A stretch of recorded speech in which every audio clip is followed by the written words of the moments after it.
शनिवारी इयत्ता 12वीचा परीक्षेचा निकाल ऑनलाईन जाहीर झाला असून यंदाही जिल्ह्यात मुलींनीच बाजी मारली आहे।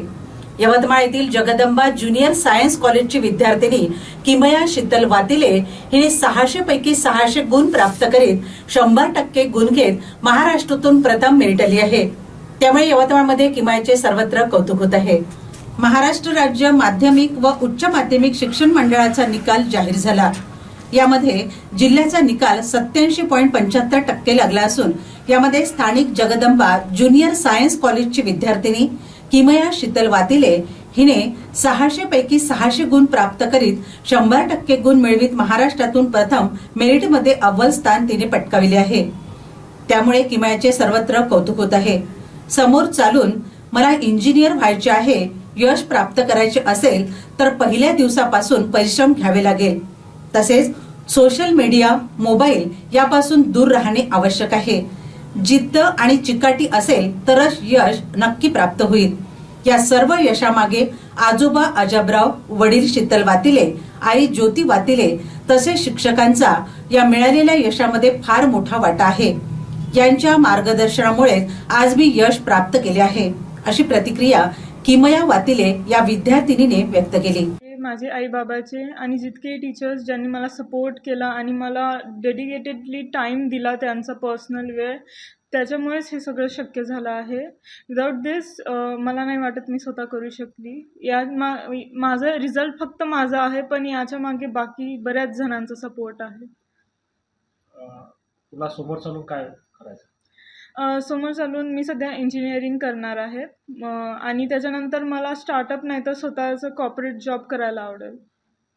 तू कशा प्रकारे अभ्यासक्रम जो आहे तो केला आहे? कन्सिस्टन्सी, डिसिप्लिन अँड हार्डवर्क हे 3 खूप महत्त्वाच्या गोष्टी आहे। एका दिवसाने नाही होत। You need to start from day 1। पहिल्या दिवसापासून तुम्हाला परिश्रम करणं सुरू करावं लागेल। तुम्हाला बरेच सारे तुमच्या आवडतीच्या गोष्टी सोडावं लागेल। तुम्हाला तुमचे फ्रेंड सर्कल थोडं दूर ठेवावं लागेल। मोबाईल, सोशल मीडिया हे पण हे हार्ड आहे, बट सक्सेस नीड सॅक्रिफायसेस। हे सगळं केल्याबिना तुम्हाला सक्सेस भेटणं हे बरंच कठीण आहे। पहिल्या दिवसापासून सुरू करा आणि स्वतःवर विश्वास ठेवा। दुसऱ्यांसोबत कंपेअर नका करू। तुमच्यावर विश्वास ठेवून बस सतत समोर चालत राहा। कधी ना कधी तुम्हाला यश भेटते। तुम्ही बेस्ट देत आहे तेच इम्पॉर्टंट आहे। बाकी नंतर जे काही भेटलं ते नंतरचा पार्ट आहे, बट इफ तुम्ही बेस्ट दिला then you should be happy with yourself.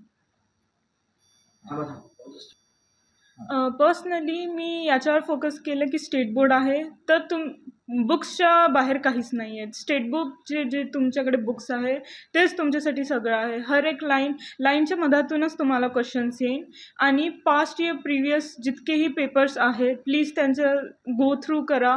त्याच्या बाहेरचे प्रश्न बरेचदा सिमिलर प्रश्न येते, समटाईम्स न्यूमेरिकल्स पण सेम येतात।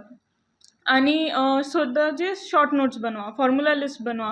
हे तुम्हाला शेवटच्या दिवशी खूप कामी येणार आहे। तुम्ही अख्ख्याच्या अख्ख्या लेसन वाचून नाही काढू शकत। तुम्हाला रिव्हिजनसाठी बराच हेल्प करेन। आणि एरर बुक करेक्शन जे तुम्हाला पेपरच्या मध्ये तुम्ही करता, म्हणजे तुमचे जे काही चुका मिस्टेक्स आहे ते तुम्ही एका साईडला लिहून ठेवा। ते तुम्हाला शेवटच्या दिवशी खूप कामी येईल आणि हे सगळं करून तुमचे मार्क्स इम्प्रूव्ह होत जाईल।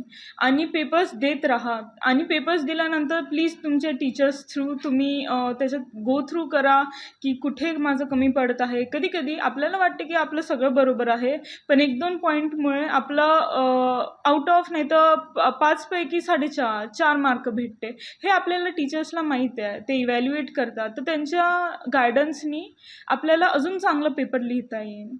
इतर विद्यार्थ्यांना काय सांगेल?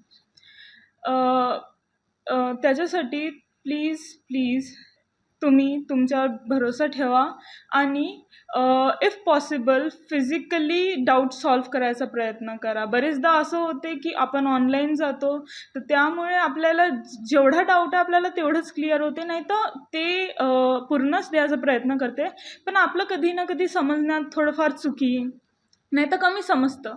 फिजिकली आपण जेव्हा जातो तेव्हा आपल्याला 1-2 गोष्ट नवीन पण माहीत पडते, तर त्याच्यामुळे ते इम्प्रूव्ह होते. बट इफ फिजिकल नसेल ऑनलाईनही चालते, तसं काही नाही.